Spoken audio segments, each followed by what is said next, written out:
মালাস রান্নাঘরে আপনাদের সবাইকে স্বাগত জানাই। আবার চলে এলাম একটি রেসিপি নিয়ে। রেসিপিটি দেখুন, দেখে ভালো লাগলে লাইক, শেয়ার, সাবস্ক্রাইব অবশ্যই করবেন। কমেন্ট করতে ভুলবেন না কিন্তু। আজও আমি আপনাদের কাছে নিয়ে এসেছি একটি সিম্পল রান্না, সেরকম কিছু নয়। আজ আমি ইলিশ মাছ কেটে বেছে কিভাবে ভাজা করলাম সেটাই দেখাবো। সবাই জানেন, তবুও একটু করলাম। অনেকেই আমার মতো মাছ ছাড়াতে হয়তো জানেন না, এই প্রথম শিখছে, সেই জন্যই করা। প্রথমে মাছের আঁশটাকে, এখন যে আলু ছিলা হয় এটা একটু দাঁত দাঁত থাকে, ওইটা দিয়ে আমি একটু ঘষে আঁশগুলো ছাড়িয়ে নিলাম। তারপরে কাঁচি দিয়ে পাখনাগুলোকে কেটে নিলাম, দিয়ে খুব সাবধানে মাছটাকে দু পিস করে পিত্তটাকে ফেলে দিলাম। মাছটা খুবই টাটকা ছিল,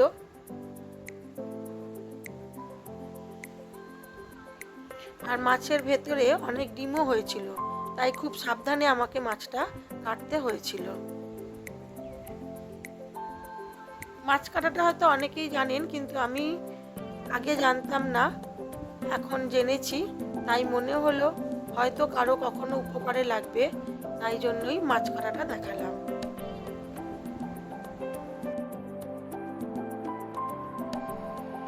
ইলিশ মাছ যেহেতু, সেই জন্য ভালো করে ধুয়ে নিলাম। আঁশটা ছাড়িয়ে দুখাদি করে পেটটা পরিষ্কার করে ভালো করে ধুয়ে, এইবারে মাছের পেটে ডিম হয়েছে বলে সাবধানে এটাকে বের করে নেবো। ডিমগুলোকে দিয়ে পিস পিস করব।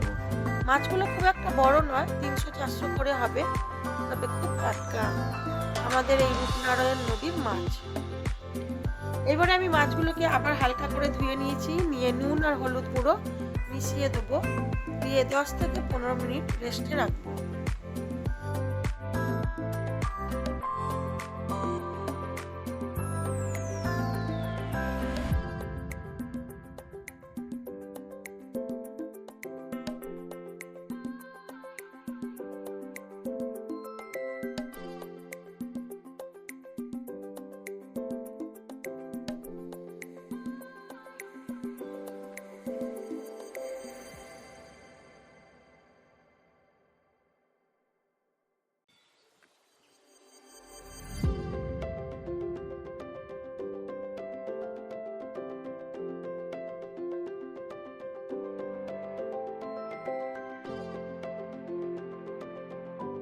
কড়ার মধ্যে বেশ কিছুটা পরিমাণ সরষের তেল দিয়ে দিলাম। যেহেতু আমাদের বাড়িতে সবাই ইলিশ মাছের তেল খেতে ভালোবাসে, তাই জন্য একটু বেশি করেই তেল দিলাম। আমার বাড়ির সবাই এই ইলিশ মাছের তেল দিয়ে আর মাছ ভাজা দিয়ে ভাত খেতে খুবই ভালোবাসে। আপনারা কারা কারা এই ইলিশ মাছের তেল খেতে পছন্দ করেন একটু কমেন্ট বক্সে জানাবেন।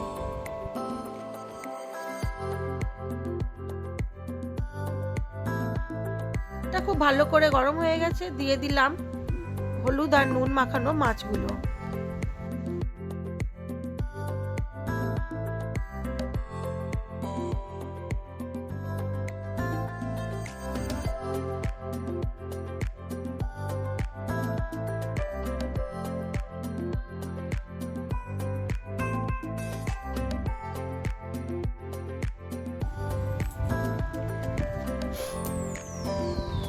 এবারে মাছগুলোকে মিডিয়াম আঁচে ভালো করে লাল করে ভেজে নেব।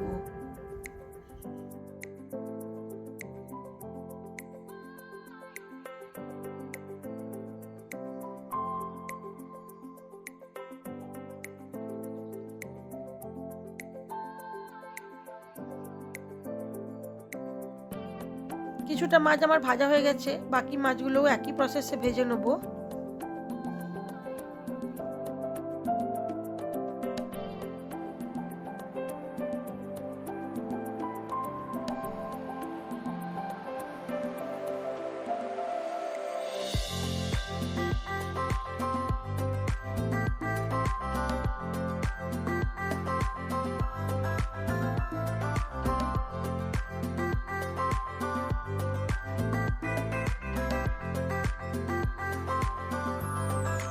মাছটা আমার ভাজা হয়ে গেছে, আমি এবারে মাছটাকে তুলে নেব এবং মাছের তেলটা ঢেলে রাখবো, আর কম পরিমাণ তেলের মধ্যে মাছের ডিমটাকে ভেজে নেব।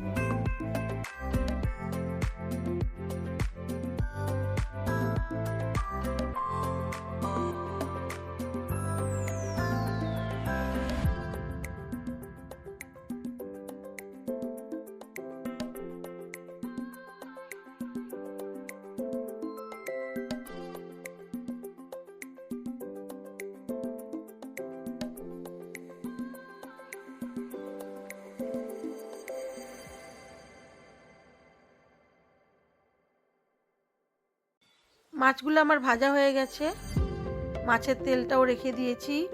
মাছের ডিম ভাজা, মাছ ভাজা আর মাছের তেল। আমার আজকের লাঞ্চ মেনুতে কী কী ছিল একটু দেখিয়ে দিই। আছে সাদা ভাত, কাঁচা লঙ্কা, আলু ভাতে ঝাল ঝাল করে আলু ভাতে মাখা, কাঁচা লঙ্কা দিয়েই মেখেছি, আর মাছের তেল, মাছের ডিম ভাজা। আমার এই ভিডিওগুলো যদি আপনাদের ভালো লেগে থাকে তাহলে লাইক, শেয়ার, কমেন্ট অবশ্যই করবেন। আর নতুন বন্ধু হয়ে থাকলে একটা সাবস্ক্রাইব করে দেবেন। সবাই ভালো থাকবেন, সুস্থ থাকবেন, নিজেদের